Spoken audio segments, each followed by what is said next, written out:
Mga kahuan, panoorin ang video na ito upang alamin ang pinaka-latest na balita tungkol sa lagay ng panahon at bagyo. Update today.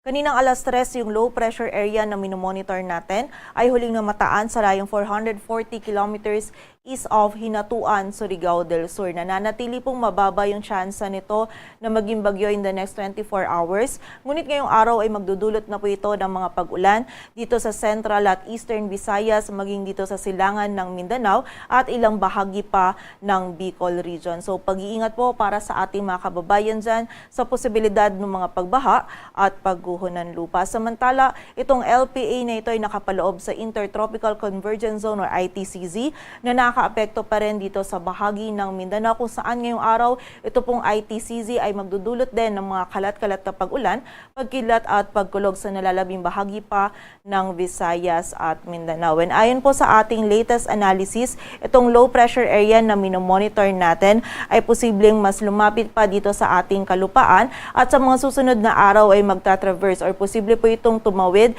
dito sa may Visayas area patungo dito sa may kanluran ng Palawan. So muli po, bagamat mababa yung tsansa na maging bagyo nitong LPA na minomonitor natin, ay ina-expect po natin in the next 2 to 3 days, itong ITCZ maging yung LPA ay patuloy po magdudulot ng mga pag-ulan sa malaking bahagi ng Visayas at Mindanao, maging ilang areas pa po ng Bicol region at ilang bahagi pa ng Southern Luzon. So muli po, pag-iingat para sa ating mga kababayan sa banta pa din ng mga pagbaha or sa banta ng mga pagbaha at pagguho ng lupa. Samantala, ang easterlies naman ay nakakaapekto pa rin sa nalalabing bahagi ng ating bansa kung saan magdadala pa rin po ito ng mainit at maalinsangan na panahon lalong-lalo na dito sa malaking bahagi ng Luzon.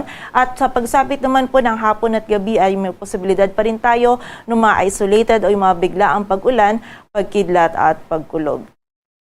Samantala, para naman sa ating heat index or yung damang init, malaking bahagi pa rin po ng ating bansa, lalong-lalo na dito sa area ng Luzon, yung makakaranas po ng mainit at maalinsangan na panahon. Kung saan dito sa Metro Manila, yung forecast heat index natin ay maaring umabot hanggang 41 degrees Celsius at yung highest heat index forecast naman natin is 45 degrees Celsius sa bahagi ng Infanta, Quezon. At may kita nga po natin dito sa ating heat index forecast map na malaking area po ng Luzon yung posibleng makaranas ng heat index na maaari pong umabot sa danger level ngayong araw. Partikular na po yan dito sa ilang area sa Ilocos Region, Cagayan Valley, Central Luzon, Calabarzon, Mimaropa, maging sa ilang areas po ng Bicol Region at meron din po tayong areas dito sa bahagi ng Western Visayas. So muli po, doble ingat pa rin para sa ating mga kababayan kapag po tayo ay lalabas. Huwag pa rin natin kalilimutan yung pananggalang natin sa direktang init ng araw. Hanggat maaari, limitahan lamang po natin yung ating mga outdoor activities. From time to time, magpahinga po tayo or iwasan natin yung continuous activities and also ugaliin din po natin yung pag-inom ng tubig upang maiwasan po natin yung panganib na maaring idulot ng init ng panahon sa ating kalusugan. At para naman sa lagay ng dagat baybayin ng ating bansa, wala po tayo nakataas na gale warning, kaya malaya mga kapalaot yung mga kababayan nating mga isda, pati na rin yung may mga maliliit na sasakyang pandagat.